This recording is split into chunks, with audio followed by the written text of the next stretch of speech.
बल्कि इमोशंस को भी साथ में ट्रांसलेट कर सकता है। लेकिन यहाँ पर बोलता बोलता हीरो कुछ ज्यादा ही कह बैठता है और कुरुसावा ने उसे कह दिया था कि ये सीन तो मैंने बहुत दफा देखा है, लेकिन आज ज्यादा सुंदर इसलिए दिख रहा है क्योंकि सीनरी में तुम शामिल हो।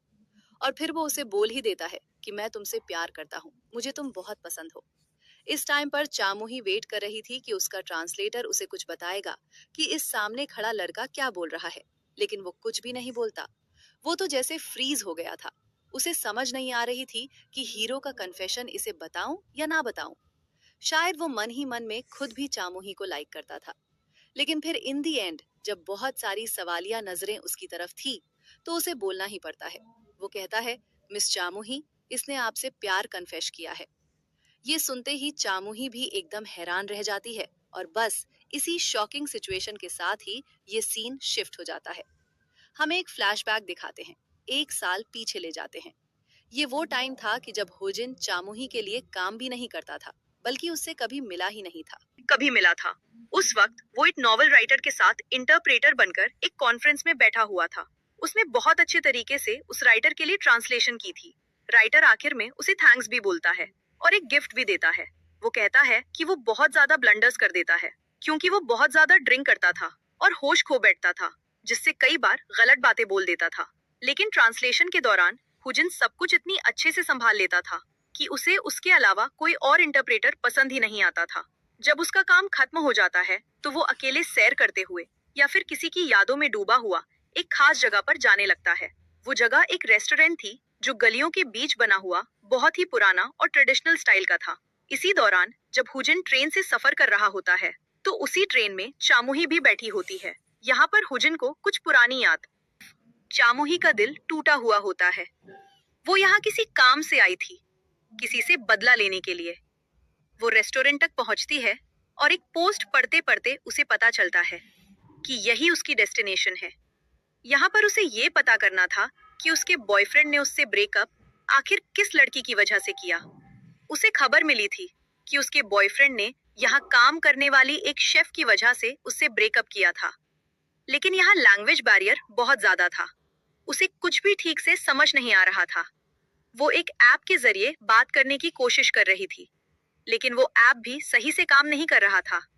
वो उसके अंदर की इमोशंस और उसके बोलने के अंदाज को सही में वो बहुत कुछ बोल देती है, यहाँ तक कि एक दो गालियां भी दे देती है। उसे लगता है कि यहाँ बैठा कोई भी उसकी भाषा नहीं समझ रहा। लेकिन उसी वक्त उसके बगल में हमारा हीरो हुजिन बैठा हुआ होता है। उसके हाथ में जो ब्रोशर था उसे देखकर लगता है कि वो यहाँ का नहीं है और कोई दूसरी भाषा पढ़ रहा है। थोड़ी देर बाद चामुही को एहसास होता है कि वो तो कोरियन पढ़ रहा है। वो उससे लड़ने लगती है और कहती है कि तुम जानबूझकर दूसरी भाषा पढ़ने का ड्रामा कर रहे थे ताकि तुम मेरी बातें सुन सको। तुम्हें मेरे टूटे दिल की कहानी सुनकर बड़ा मजा आ रहा है। इसी बीच वहां एक बच्चे की तबीयत खराब हो जाती है जो एक टूरिस्ट फैमिली के साथ आया हुआ था। वे लोग वहां की भाषा नहीं जानते थे, वे इटालियन थे। तब हुजिन उनके लिए ट्रांसलेशन करता है, एम्बुलेंस तक भी पहुंचाता है। वो उनकी पूरी पूरी मदद करता है। जाते वक्त वे लोग अपना सामान वही छोड़ देते हैं। एम्बुलेंस के पास उस बच्चे की माँ को वो अपना नंबर दे देता है और कहता है कि अगर आगे भी ट्रांसलेशन की जरूरत पड़े तो मुझे कॉल कर लेना। जब वो वापस आता है तो बाहर खड़ी चामोही उसका इंतजार कर रही होती है। वो उससे सॉरी बोलती है और कहती है कि मैंने तुम्हें गलत समझ लिया। फिर वो उससे कहती है कि क्या तुम मेरे लिए ट्रांसलेशन करोगे, क्योंकि मेरे लिए सिचुएशन बहुत ज्यादा डिफिकल्ट हो चुकी है। वो कहता है कि मैं ट्रांसलेशन तो कर लूंगा, लेकिन गाली कभी नहीं दूंगा। वो ओके कह देती है और फिर दोनों अंदर जाते हैं। अंदर जाकर उसे समझ आता है कि जिस लड़की को वो अपने बॉयफ्रेंड की लवर समझ रही थी, असल में वो नहीं थी, बल्कि अंदर से एक और शेफ निकलती है। और सिर्फ इतना ही नहीं, वो शेफ प्रेग्नेंट भी थी। ये देखते ही चामुही के होश उड़ जाते हैं। वो सोचती है कि मेरे बॉयफ्रेंड ने तो 3 महीने पहले मुझसे ब्रेकअप किया था और ये तो 7 महीने की प्रेग्नेंट है। इसका मतलब सिर्फ ब्रेक, बल्कि वो मुझे चीट भी कर रहा था। गुस्से के मारे वो कुछ भी नहीं बोलती और वहां से भाग जाती है।